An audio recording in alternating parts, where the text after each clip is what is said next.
عليكم.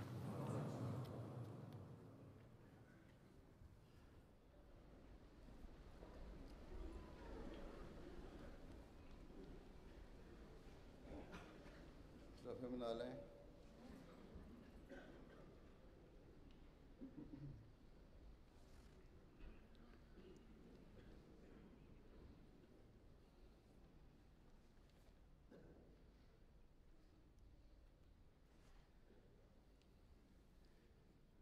الله أكبر. الله أكبر. الله أكبر. الله أكبر. الله أكبر. الله أكبر. الله أكبر. الله أكبر.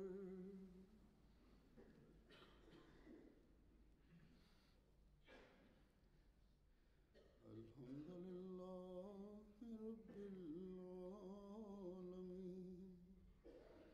الرحمن الرحيم مالك يوم الدين إياك نعبد وإياك نستعين اهدنا الصراط المستقيم صراط الذين أنعمت عليهم غير المغضوب عليهم ولا الضالين.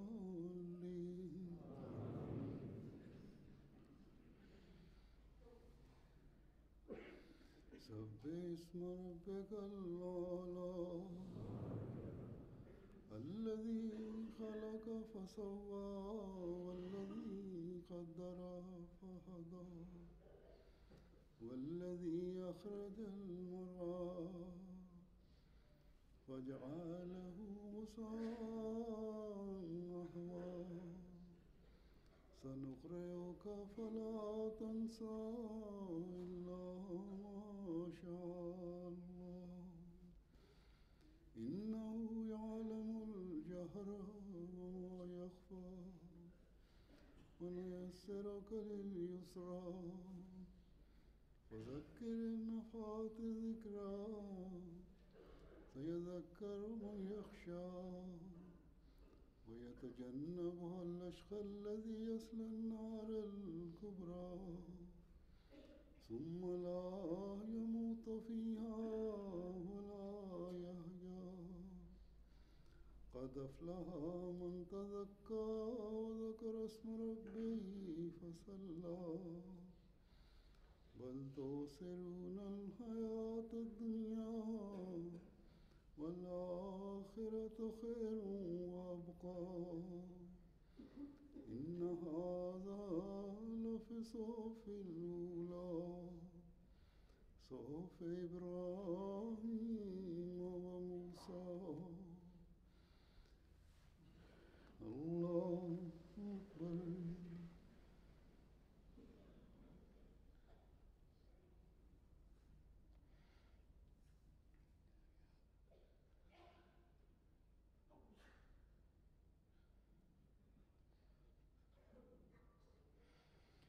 سمع الله لمن حمده.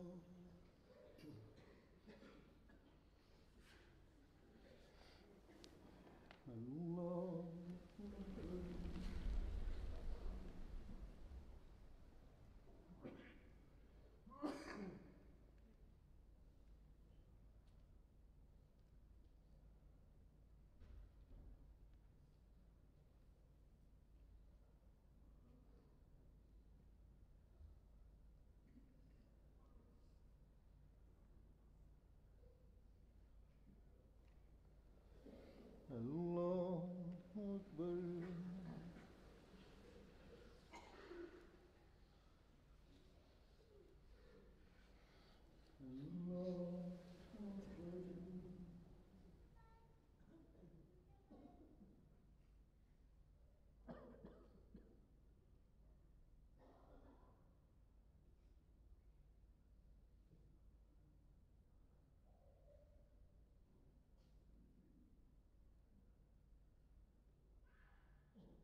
الحمد لله رب العالمين.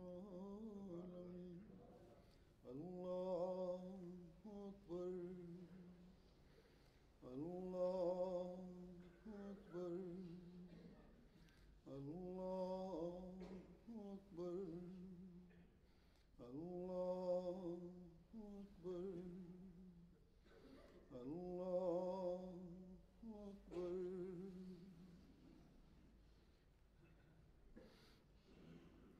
الحمد لله رب العالمين. الرحمن الرحيم. مالك يوم الدين.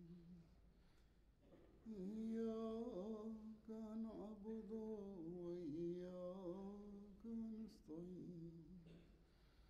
اهدنا الصراط المستقيم. صراط الذين أنعمت عليهم غير المغضوب عليهم ولا الضالين.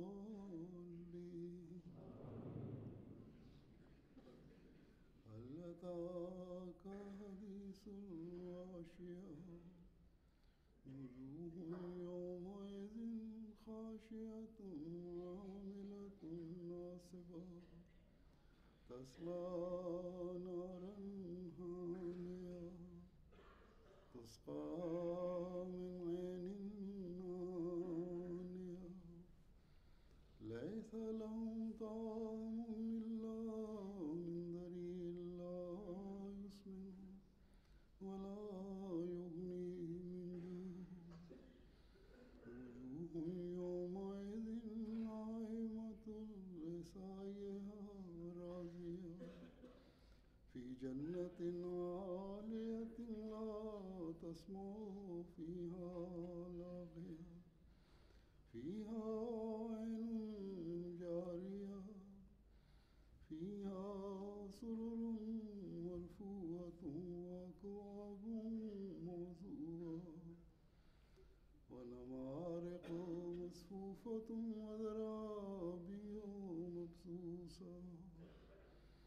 أفلا ينظرون إلى الإبل كيف خلقت وإلى السماء كيف رفعت وإلى الجبال كيف نصبت وإلى الأرض كيف سطحت. فذكر إنما أنت مذكر لست عليهم بمسيطر إلا من تولى وكفر ويعذبه الله العذاب الأكبر. إن إلينا إيابهم ثم إن علينا حسابهم. الله أكبر.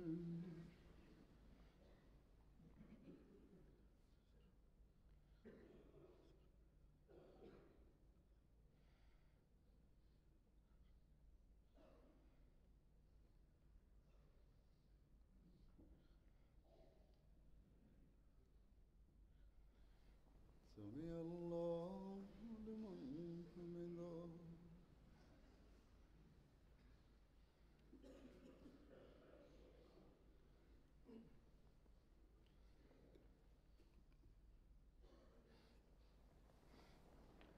الله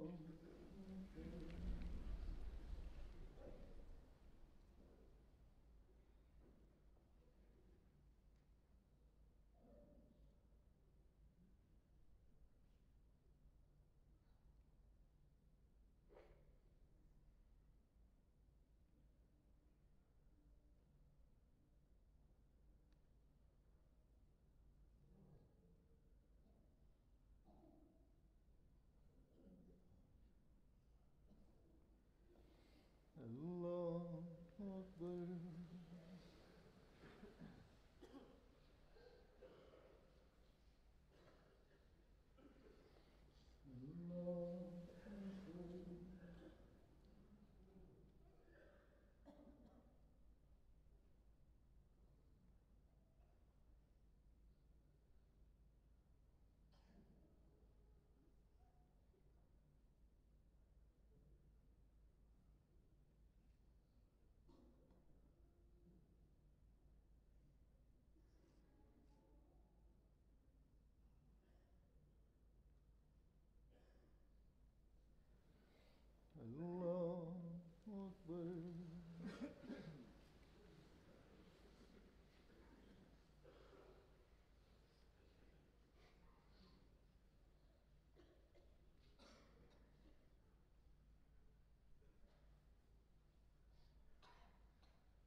السلام عليكم ورحمة الله. السلام عليكم ورحمة الله. الله أكبر الله أكبر لا إله إلا الله. الله أكبر الله أكبر ولله الحمد. الله أكبر الله أكبر لا إله إلا الله. الله أكبر الله أكبر ولله الحمد. الله أكبر الله أكبر لا إله إلا الله. الله أكبر الله أكبر ولله الحمد.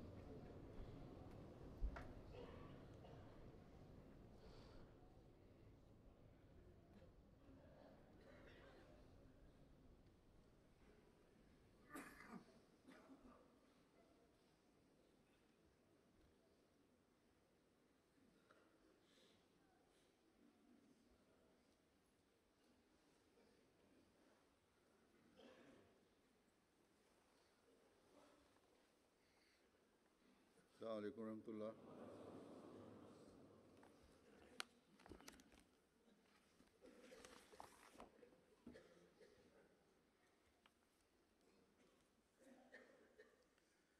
أشهد أن لا إله إلا الله وحده لا شريك له وأشهد أن محمدا عبده ورسوله.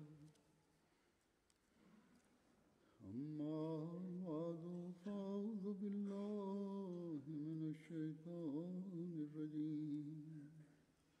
بسم الله الرحمن الرحيم. الحمد لله رب العالمين. الرحمن الرحيم. مالك يوم الدين. إياك نعبد وإياك نستعين. اهدنا الصراط المستقيم. صراط الذين أنعمت عليهم غير المغضوب عليهم ولا الضالين.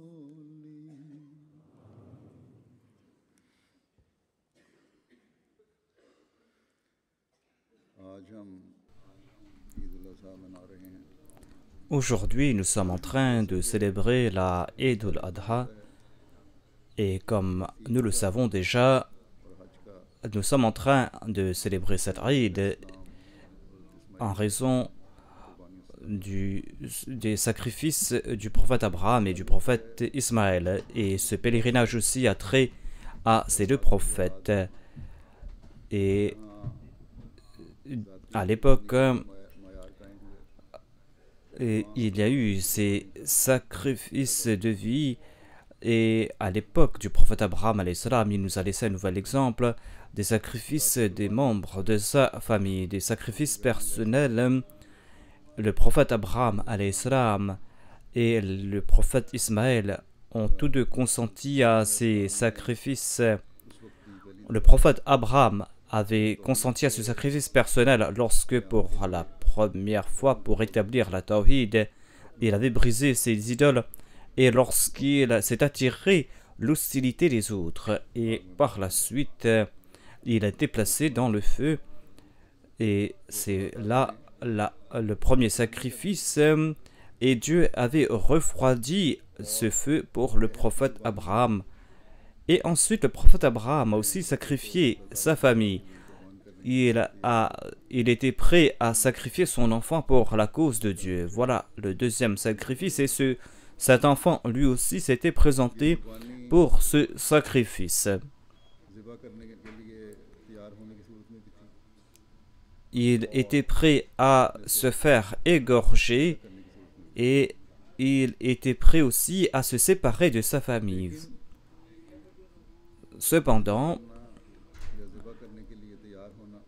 le fait d'être prêt à sacrifier son fils, le fait que son fils soit prêt à être sacrifié, eh bien, peut-être que à l'époque, ce n'était pas un grand sacrifice parce qu'à l'époque, il y avait ces sacrifices humains. Ces sacrifices humains étaient une coutume à l'époque. Mais ce sacrifice a pris de l'ampleur lorsque nous constatons que lorsque, à l'âge de 90 ans, il a eu un enfant et qu'il était prêt à cet âge de sacrifier cet enfant. Lorsque nous constatons aussi que son épouse, il a abandonné son épouse et son enfant dans un lieu désert. Voilà un grand sacrifice qu'il a consenti. Il a sacrifié sa famille parce que dans cet endroit, il n'y avait rien à manger, il n'y avait même pas d'eau à boire. Ils étaient entourés d'animaux sauvages et abandonner sa femme et son enfant dans ce lieu n'est pas un sacrifice ordinaire. Cependant, ce sacrifice n'était pas l'apogée des sacrifices, n'était pas le summum des sacrifices, c'était le début de ce sacrifice qui allait atteindre son apogée. Dieu devrait, ou Dieu a déclaré que je vais pousser l'homme vers les sommités du sacrifice, et ce sacrifice atteint son apogée par l'entremise du saint prophète Mohammed paix soit lui. Ce sacrifice atteint son apogée par l'entremise de l'homme parfait qu'est le saint prophète Mohammed paix soit lui. Cet homme parfait, ce prophète qui a joui du soutien de Dieu, et tout au long de sa vie, nous avons constaté ce soutien divin. Certes, la vie du prophète Abraham est pour nous un exemple. Cependant, la vie du saint prophète Mohammed paix soit lui nous présente un exemple parfait. Au cours de la vie du prophète Abraham, eh bien, ces sacrifices que nous avons vus au cours de la vie du prophète Abraham ont atteint leur apogée dans la vie du saint prophète Mohammed paix soit lui. Il y a eu ces incidents au cours de la vie du prophète Abraham. Il a dû passer par des épreuves et Dieu lui a accordé son soutien. L'exemple le plus parfait dans le domaine de ces sacrifices, eh bien, nous les voyons dans la vie du saint prophète Mohammed paix soit lui. Et le Messie premier l'Islam a commenté à propos de ces sacrifices. Il a déclaré que cette action et que notre saint prophète Mohammed paix soit lui était à l'exemple du prophète Abraham. À titre d'exemple, tout comme le prophète Abraham a ressenti un grand amour pour l'unicité de Dieu et qu'il était prêt à se jeter dans le feu pour cette unicité, et Dieu a déclaré Qul ya naru kuni bardan wa salama. Cet appel divin lui a protégé du feu. De même, le saint prophète Mohammed paix soit lui, notre bien-aimé prophète, s'était jeté dans ce feu de l'hostilité en raison de son amour pour Dieu, pour l'unicité de Dieu. Et c'est ainsi que le monde entier s'est opposé à lui. Et Allah a déclaré Wallahu ya'simuka minan nas. C'était la voix de Dieu. Cette voix de Dieu, cet appel divin, l'a protégé de ce feu d'hostilité. De même, notre saint prophète Mohammed paix soit lui a brisé ces idoles de ses mains, ces idoles qui étaient dans l'enceinte de la Kaaba. Dans la Kaaba, à l'instar du prophète Abraham qui a brisé ces idoles. Et le prophète Abraham avait fondé la Kaaba. De même, notre bien-aimé prophète Mohammed paix soit lui a lui aussi poussé le monde entier à se prosterner devant la Kaaba. Et le prophète Abraham avait quant à lui posé les bases de cette adoration de Dieu. Mais notre bien-aimé prophète paix soit lui a complété cet édifice. Il avait placé une telle confiance en Dieu.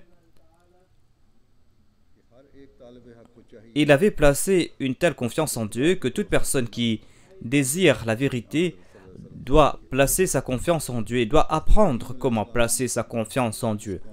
Le prophète Abraham alayhi salam était né dans ce peuple où il n'y avait pas trace de l'unicité de ce peuple qui n'avait pas reçu de livre divin. De même, notre bien-aimé prophète sallallahu alayhi wa sallam est né dans ce peuple qui était dans les tréfonds de l'ignorance, qui n'avait reçu aucun livre. Et une autre ressemblance entre ces deux prophètes est que Dieu avait lavé le cœur du prophète Abraham, l'avait purifié. Et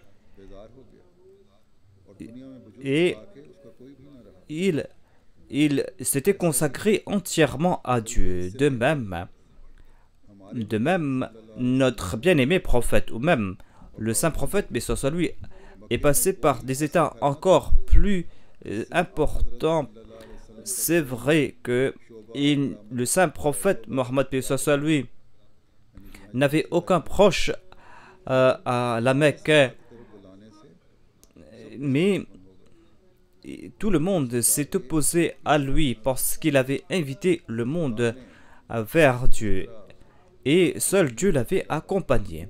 De même, le prophète Abraham était seul et Dieu lui a accordé des enfants, d'innombrables enfants qui étaient aussi innombrables que les étoiles dans le ciel. De même, en constatant que le saint prophète était seul, Dieu lui a accordé d'innombrables faveurs et il lui a accordé ses compagnons qui étaient en grand nombre, qui étaient non seulement aussi nombreux que les étoiles, mais leur cœur avait aussi brillé de cette unicité divine.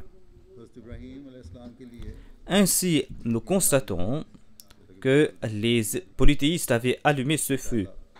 Pour le prophète Abraham, il l'avait jeté dans ce feu. Dieu avait refroidi ce feu et envoyé une pluie pour refroidir ce feu. De même, c'est ainsi que le prophète Abraham, plutôt, a été sauvé de ce feu. Étant donné que les polythéistes regardaient les choses qui sont apparentes, lorsqu'ils ont constaté que les nuages ont fait tomber cette pluie pour éteindre ce feu, pour refroidir ce feu, eh bien, ils se sont dit que tel était le plaisir de Dieu. Et ils ont abandonné le prophète Abraham.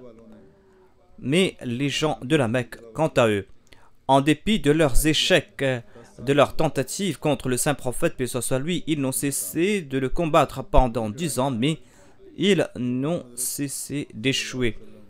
Ces mêmes batailles qu'ils avaient allumées contre le saint prophète, paix soit lui, ces batailles qu'ils allaient allumer pour tuer le saint prophète Mohammed, paix soit lui, eh bien, ces mêmes batailles ont été, ou ces mêmes feux ont été la cause du progrès du saint prophète Mohammed, paix soit lui. Le Messie promet l'Islam a commenté sur le verset Wallahu ya'simuka minan nas, à savoir que Dieu va te protéger des hommes. Il a déclaré à ce propos que Dieu a déclaré à propos du saint prophète Mohammed, paix soit lui, Wallahu ya'simuka minan nas, c'est-à-dire Dieu va te protéger des hommes.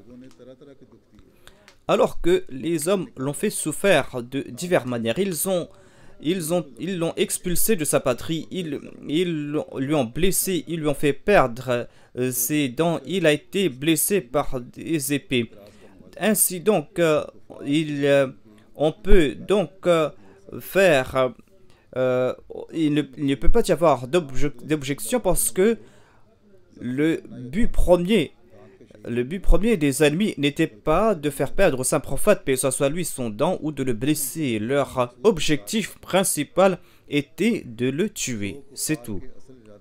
Ainsi donc, les koufars n'ont pas pu atteindre leur objectif. Dieu a protégé le saint prophète du but de ces mécréants.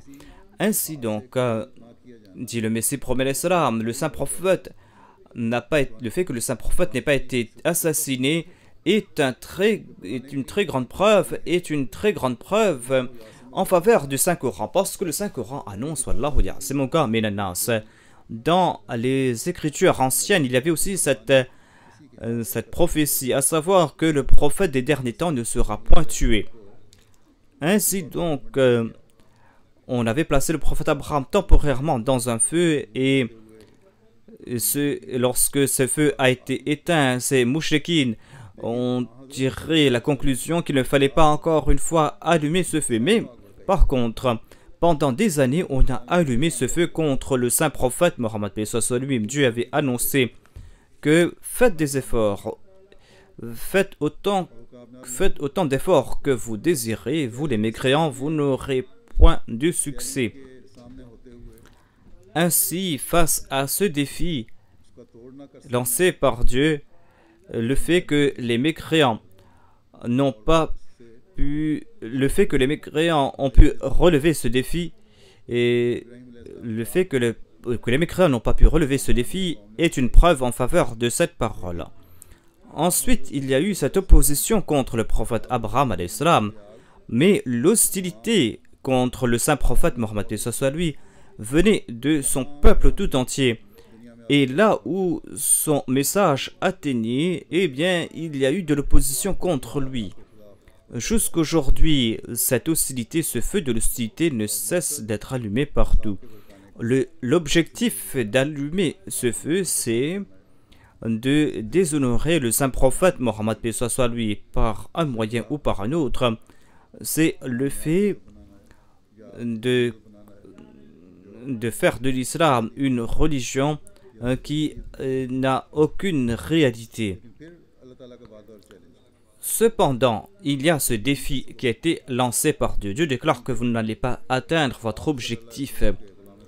Tout simplement parce que par l'entremise du Messie promis alayhi salam, ce serviteur parfait du saint prophète Mohammed lui, Dieu va transmettre le message du saint prophète Mohammed lui dans les 4 coins du monde.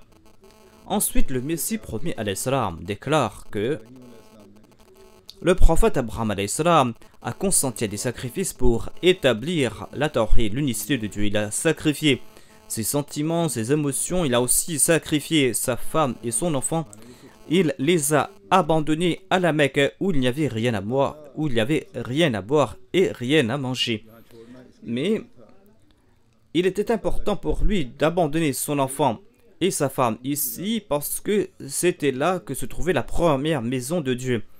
Parce que cette maison de Dieu, les traces de cette maison de Dieu avaient disparu, il désirait que s'établisse de nouveau l'unicité de Dieu. Lorsqu'il a rebâti la Kaaba, le prophète Abraham et le prophète Ismaël alayhi salam ont prié et cette prière se trouve dans le Saint-Coran. Wa idha yarfa'u Ibrahimu qawaida min al-bayti wa Ismaïl Rabbana taqabbal minna innaka anta as-sami'ul alim.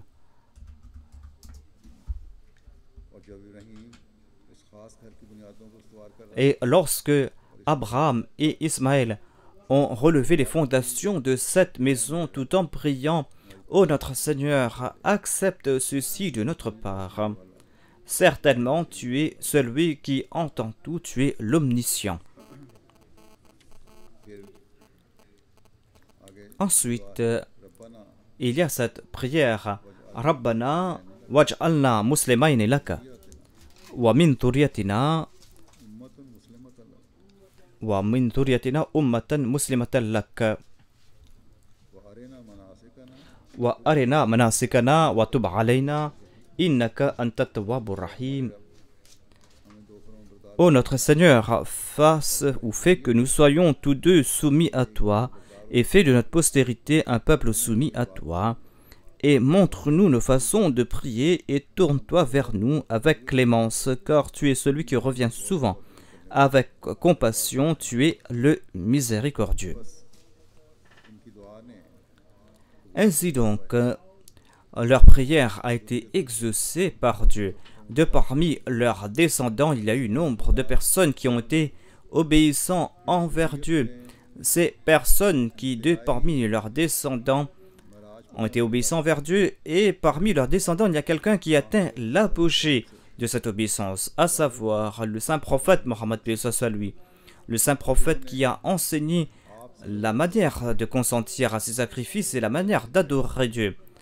Et parmi ses descendants, il y a ceux qui ont prêté allégeance à ce grand prophète, et ces personnes ont sacrifié leur vie pour la Kaaba, pour débarrasser la Kaaba de ses idoles. Et ces personnes ne sont pas souciés de leur sommeil pendant la nuit et ces personnes ont établi cette relation avec Dieu.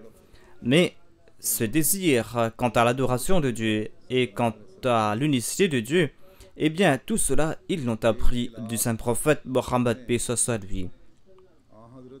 Ces personnes ont apporté en elles cette révolution en raison des prières et de l'entraînement du saint prophète Mohammed paix soit lui, qui voulait faire de ces personnes des hommes de Dieu. Ainsi donc les sacrifices et les prières du saint prophète paix soit lui a fait de ces ignorants des hommes de Dieu. De même, la Kaaba, qui avant l'avènement du saint prophète paix soit lui était un centre d'idolâtrie. Dans la Kaaba, il y avait des centaines d'idoles. Ce Kaaba était un centre d'idolâtrie. Eh bien, ce prophète a débarrassé la Kaaba de ses idoles et il a déclaré Ja al-Haqqu wa zahaqa al-Batil innal batila kana zahuqa. La vérité est venue et le mensonge a disparu et le mensonge est voué à disparaître. Dieu, le saint prophète plutôt, a annoncé ce verset, a fait cette annonce tout en brisant les idoles une par une et il a débarrassé la Kaaba de ses idoles. Le prophète Abraham avait sacrifié sa personne et avait sacrifié ses enfants pour rebâtir la Kaaba de même. Le saint prophète, paix soit lui, a débarrassé la Kaaba des idoles et a fait de la Kaaba le centre de l'unicité de Dieu. Et ainsi donc, il a poussé le monde entier à se prosterner devant la Kaaba et ils ont consenti à de grands sacrifices pour la Kaaba. Le Messie promis alayhi salam a déclaré que le prophète Abraham alayhi salam avait jeté les bases de l'adoration de Dieu. De même, notre prophète paix soit lui a complété cette fondation, cet édifice, et cet édifice sera pour tout le temps le signe de l'unicité de Dieu. Le prophète Abraham alayhi salam avait rebâti les fondations ou avait élevé les assises de cette maison afin d'établir la Kaaba.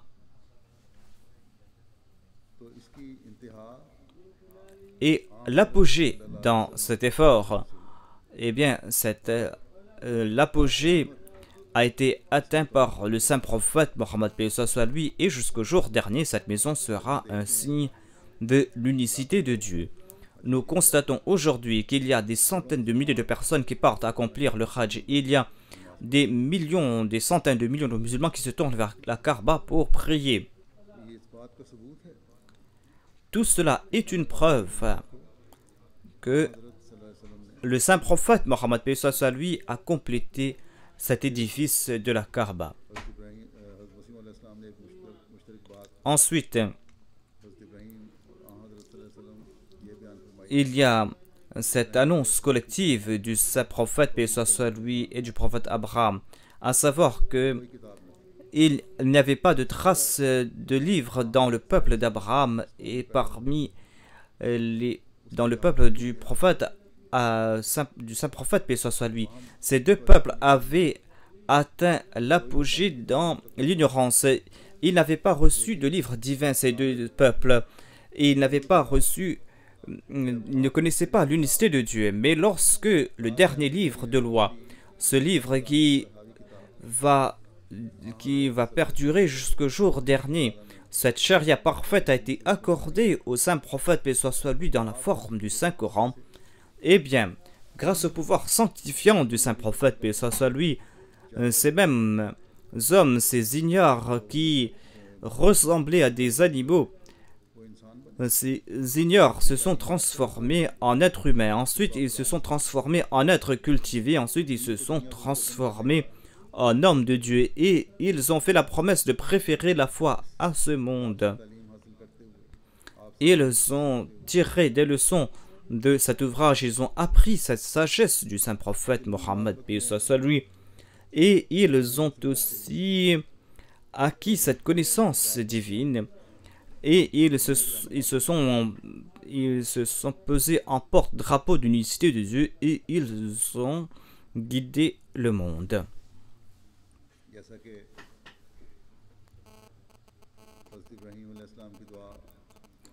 il y a cette prière du prophète Abraham qui a été exaucée par Dieu. Et suite à l'exaucement de cette prière, Dieu a déclaré dans le Saint-Coran: لقد من الله على المؤمنين إذ بعث فيهم رسول من لقد من الله على المؤمنين إذ بعث فيهم رسولا من أنفسهم يتلو عليهم آياته ويزكيهم ويعلمهم الكتاب والحكمة وإن كانوا من قبل لفي ضلال مبين. Ainsi Dieu a accordé cette grâce à ses croyants lorsqu'il a envoyé parmi ses croyants un prophète qui leur récite ses signes et qui les purifie et qui leur enseigne les livres et la sagesse alors qu'ils étaient avant cela dans un égarement manifeste.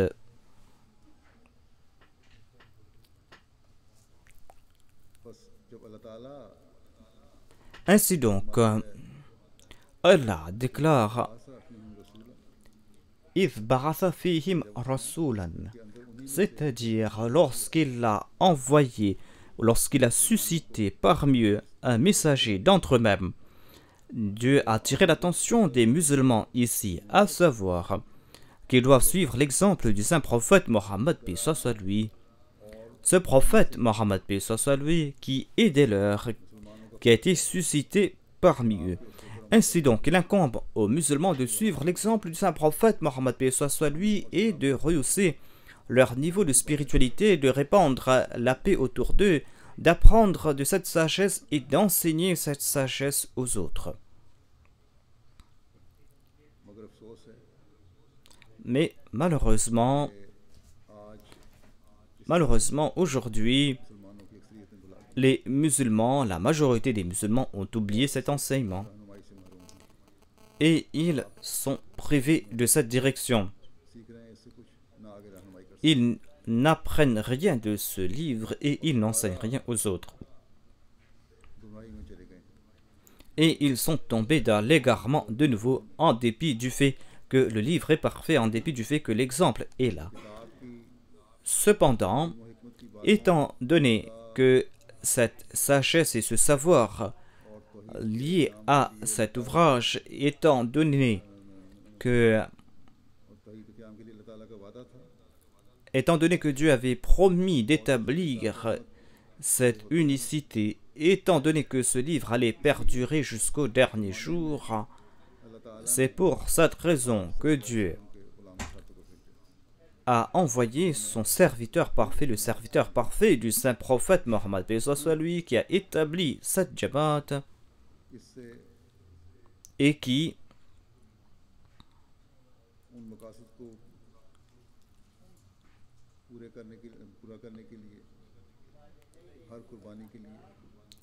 a consenti à tout sacrifice pour cette cause, c'est-à-dire à tout membre de cette communauté.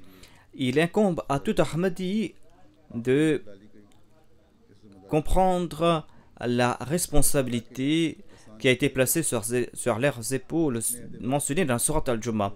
Ils doivent respecter leur serment d'allégeance, ils doivent faire de leur mieux en ce sens, ils doivent aussi être de ceux qui ont consenti à des sacrifices et de ceux qui vont comprendre les sacrifices consentis par le prophète Abraham, par le prophète Ismaël, et de consentir à ces sacrifices. Ils doivent être de ceux qui vont faire des efforts en faveur de la Kaaba, de l'établissement de la Kaaba. Ils doivent être de ceux qui doivent s'évertuer à établir l'unicité de Dieu. Ils doivent être de ceux qui vont suivre les exemples ou l'exemple du saint prophète, paix soit lui. Si nous sommes vigilants à cet égard, c'est là que nous serons dans cette armée des Akharines, de ceux qui ont établi de nouveau l'unicité de Dieu sur terre. Et nous allons faire des hommes ceux qui vont se prosterner devant la Kaaba. Pour atteindre cet objectif de faire en sorte que les hommes puissent se prosterner devant Dieu, nous devons en premier nous prosterner devant la Kaaba. Il nous incombe à chacun d'entre nous de rehausser le niveau de nos ibadah. Il est important de protéger nos solas. Cette maison est une maison de paix. Et par chacune de nos actions, si nous disons être de ceux qui sont associés à cette maison de Dieu, eh bien par nos actions, nous devrons répandre la paix autour de nous. Il faut qu'il y ait cette compassion mutuelle, il faut que cet amour mutuel ne cesse de grandir. Et pour cela, il est important de se débarrasser de cette arrogance interne. Lorsque nous allons nous soucier de notre tarbiya, lorsque nous allons nous soucier de la purification de notre âme, c'est là que nous allons pouvoir compléter la tâche d'établir par nos actions. C'est là que nous allons pouvoir faire en sorte que les hommes puissent se prosterner de la Kaaba. Sinon, se tourner physiquement vers la Kaaba, adorer Dieu en se tournant vers la Kaaba, ne sera d'aucune utilité sans ces actions. Si le Hajj n'est pas accompli en respectant les ordres de Dieu, eh bien ce Hajj ne sera d'aucun avantage. Tant qu'on n'atteint pas l'objectif premier de l'ibadah, l'apogée de l'ibadah, de l'adoration de Dieu, tous ces actes ne serviront à rien. Ainsi, si nous allons nous contenter des apparences, eh bien, l'avènement du Messie premier l'Islam ne serait d'aucune utilité. Dieu a déclaré à propos, Dieu n'aurait pas donné de bonnes nouvelles à propos des akhrines, de ceux qui viendront après. Sacrifier des chèvres, accomplir le Hajj en apparence et accomplir les prières, tout cela est accompli par les autres musulmans. Mais la situation des musulmans en général, les musulmans en général ne cessent de tomber dans la décadence. Aujourd'hui, les musulmans sont synonymes. Quand on parle musulman, eh bien, on pense à des exactions. Les non-musulmans sont en train de critiquer les musulmans parce que peut-être que les musulmans accomplissent les prières en se tournant vers la Kaaba, mais ils ont oublié l'objectif de la construction de cette maison. La Kaaba a été bâtie comme un signe de paix, mais aujourd'hui, les musulmans sont en train de s'entretuer. Hier même, dans les pays arabes, le jour de l'Aïd, les gens d'une communauté étaient en train de tuer d'autres personnes. Tous deux se tournent vers la Kaaba. Tous deux disent adorer un seul Dieu. Tous deux disent à respecter les rites de la Kaaba. Tous deux sont en train de réciter la parole La ilaha illallah. Lorsque nous voyons pareille action, eh bien l'attention de tout Ahmadi doit se tourner vers cet objectif, doit se tourner davantage vers cet objectif, à savoir que quelle est la leçon que nous allons apprendre de cette Eid? Est-ce qu'on va se contenter de consommer de la chair qui a été immolée ou est-ce qu'on va se tourner vers l'adoration de Dieu? Le prophète Abraham et le prophète Ismaël et de surcroît le saint prophète Mohammed lui ont consenti à des sacrifices. Il faut comprendre l'esprit derrière ces sacrifices. Quelle était la leçon qu'ils voulaient nous donner, ces prophètes?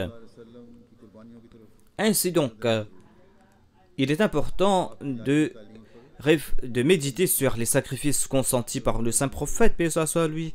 Il est important de réfléchir sur le livre qu'il a porté. Il est important aussi de s'asservir à la souveraineté du Saint-Coran. Parce que nous avons fait cette promesse dans le serment d'allégeance, ce serment d'allégeance que nous avons pris sur les mains du Messie premier alayhi salam. Et c'est ainsi que nous allons pouvoir lire le livre comme il doit être lu, c'est-à-dire nous allons lire le Saint-Coran comme il doit être lu. Et c'est ainsi que nous serons de ceux dont les cœurs ont été purifiés par Dieu. Et pour purifier nos cœurs, il faut en premier nous tourner vers Dieu. C'est là qu'il y aura une différence entre nous et les autres. Des fois, il est important de sacrifier ses relations pour la cause de la foi. Il est important aussi d'abandonner ses proches pour la foi et le prophète Abraham a consenti à ces sacrifices, mais tout comme l'a déclaré le Messie promis alayhi salam, les plus grands sacrifices en ce sens ont été consentis par le saint prophète Mohammed paix soit lui. Il avait des proches dans chaque maison de la Mecque, mais après s'être dit prophète, après avoir annoncé qu'il proclamait l'unicité de Dieu, eh bien, tout le monde a coupé sa relation avec lui, personne n'a respecté ses liens de parenté avec lui. Quel était le crime qu'on n'a pas commis contre le saint prophète Mohammed paix soit lui, mais celui-ci n'a cessé d'annoncer que je ne pourrais que proclamer l'unicité de Dieu. Vous pouvez m'appâter autant que vous pouvez placer le soleil dans une main et la lune dans l'autre main, je serai toujours prêt à consentir à des sacrifices pour la cause de Dieu et je vais répandre le message de Dieu. Certes, les pierres de la Kaaba n'ont aucune importance, mais cette maison a un statut très élevé parce que c'est un signe de l'unicité de Dieu. Ainsi donc, lorsque le saint prophète, paix soit lui, a laissé ce grand exemple, eh bien, ses compagnons ont toujours été prêts à consentir à des sacrifices. Ils l'ont fait sans rien craindre.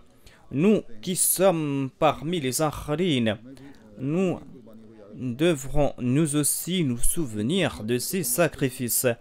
Nous devrons préférer la foi à ce monde et nous devrons aussi accorder une importance secondaire à toute autre relation.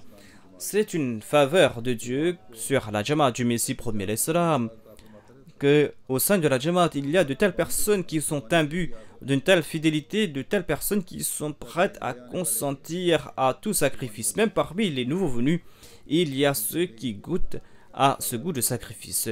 2 jours auparavant, dans le journal Al-Fazal, on évoquait la bayra d'un arabe converti qui a été expulsé de sa maison par son père parce qu'il avait accepté l'Ahmadiyya. Il a été licencié de son travail. Il était dans l'armée. Il est passé par une cour martiale. Sa mère était en colère contre lui, mais il était ferme dans sa foi. Il n'y a pas qu'un seul ou 2 exemples de ce genre, il y a des centaines d'exemples de ce genre. Ainsi, tant que nous allons maintenir le niveau de ces sacrifices, eh bien, c'est là que nous allons atteindre l'objectif de la Kaaba. L'aide véritable, c'est de maintenir ces sacrifices, c'est de maintenir vivants ces sacrifices. Nous devrons nous souvenir de ces points, à savoir que nous devons faire en sorte que nos générations futures puissent connaître la réalité de ces sacrifices. On doit leur impartir une telle éducation afin qu'ils soient prêts à consentir à ces sacrifices personnels. Sinon, si nous n'inculquons pas cet esprit de sacrifice dans nos descendants, si nous avons oublié cet esprit de sacrifice, eh bien nous serons privés de ses faveurs.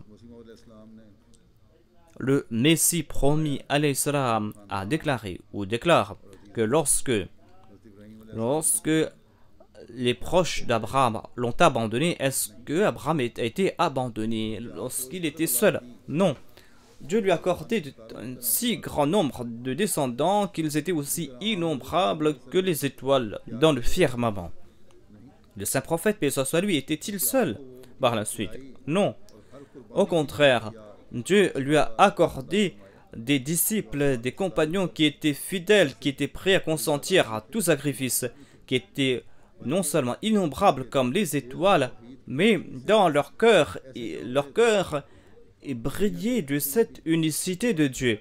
Et le monde, une partie du monde, là où il partait dans le monde, eh bien, les gens ont profité de cette lumière de l'unicité de Dieu. Il est important aujourd'hui de comprendre l'importance de ces faits. Le deuxième calife, Hadrat Muslim Maud, a tiré notre attention à cet égard et il a déclaré que la leçon que nous apprend le sacrifice est que nous devons être prêts à sacrifier nos enfants. Le prophète Abraham avait sacrifié son fils Ismaël et c'est là Abraham ou Ismaël étaient prêts à être égorgés. Mais Dieu a déclaré non, sacrifie un mouton. Et on ne peut pas remplacer la vie d'un animal par la vie d'un être humain. La vie de cet animal n'était pas aussi chère que la vie de son fils. Cet animal n'était pas une grande importance parce que de toute manière, il avait tout un troupeau de ces moutons, de ces chèvres. Et il pouvait sacrifier un animal pour lui était chose ordinaire parce que lorsque ses invités étaient venus, il l'avait fait immédiatement. Cela veut tout simplement dire que nous ne devons pas être, nous et nos enfants, comme ces animaux. Nous devons sacrifier ce moi qui est comme cet animal. Nous ne devons pas nous soucier que de notre santé, nous ne devons pas nous soucier de la santé de nos enfants uniquement. Il ne faut pas se soucier uniquement de notre aspect physique et de l'aspect physique de nos enfants, mais nous devons faire de nos enfants et de nous-mêmes des hommes de Dieu. Nous ne devons pas leur donner un tel amour qu'ils ne se soucient que de leur personne, qu'il n'y ait plus d'humanité en eux et qu'ils ne s'acquittent pas de leur devoir envers Dieu et envers les créatures de Dieu et qu'ils oublient l'objectif de leur vie. Le deuxième calife a déclaré que en demandant à Abraham de sacrifier cet animal à la place de son enfant, Dieu voulait lui faire comprendre qu'il devait mettre fin à cette tendance animalière en ses enfants, et cela qu'il pourra être héritier de ses faveurs de Dieu. Et c'est là que la naboua allait perdurer.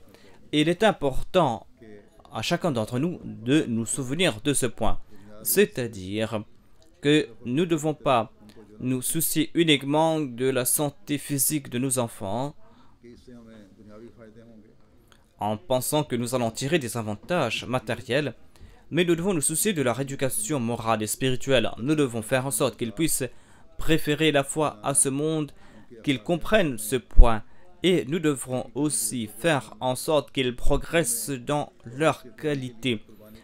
Et ils doivent être prêts à consentir à tout sacrifice. Nous devons leur attirer l'attention à cet égard. Tout cela est important. Tout cela nous incombe. Ce sont là autant de responsabilités qui nous incombent et cela pourra se faire lorsque nous allons mettre en pratique ces conseils. Lorsqu'il en sera ainsi, eh bien, nous serons parmi ces akharines qui ont atteint l'objectif de la Kaaba.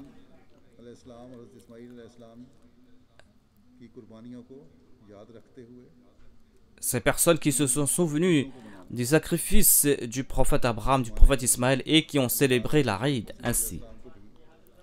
Dieu a déclaré, ou Dieu a donné le titre d'Abraham au Messie premier l'Islam. Il a aussi déclaré que sa communauté va se répandre.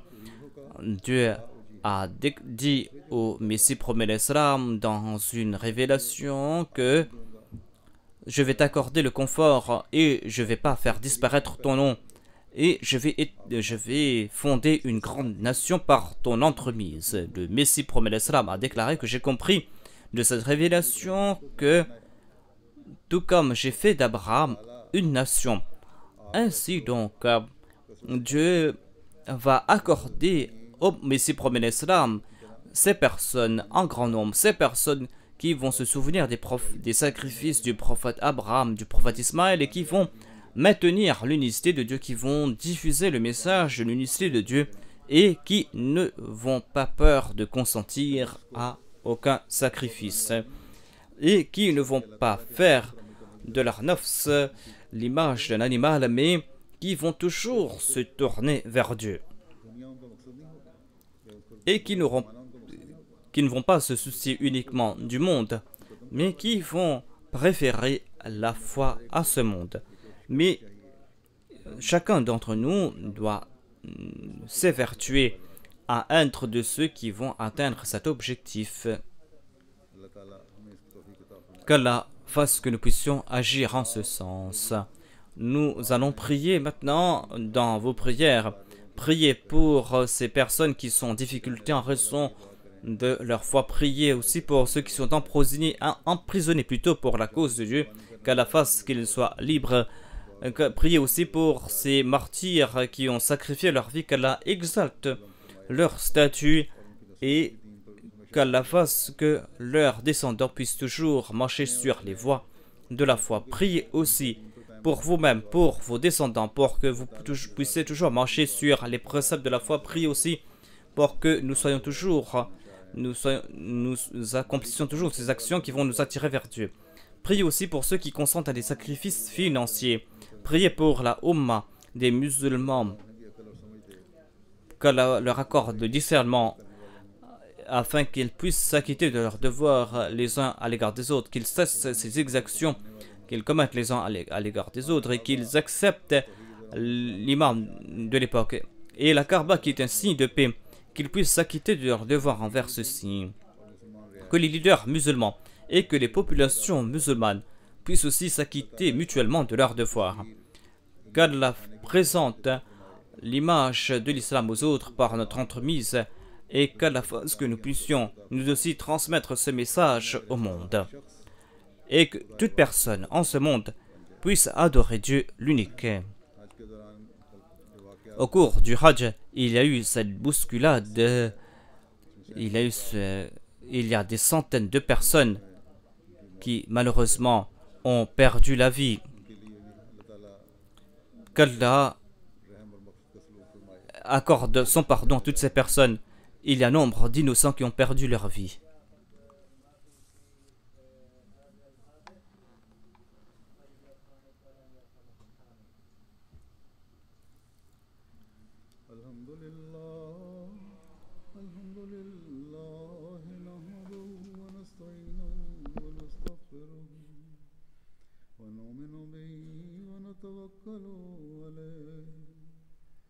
ونعوذ بالله من شرور أنفسنا ومن سيئات أعمالنا من يهده الله فلا مضل له ومن يضلل فلا هادي له ونشهد أن لا إله إلا الله ونشهد أن محمدا عبده ورسوله عباد الله رحمكم الله إن الله يأمر بالعدل والإحسان وإيتاء ذي القربى وينهى عن الفحشاء والمنكر والبغي يعظكم لعلكم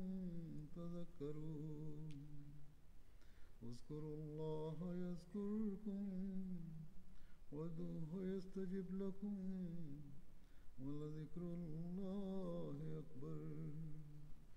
दुआ कर लें।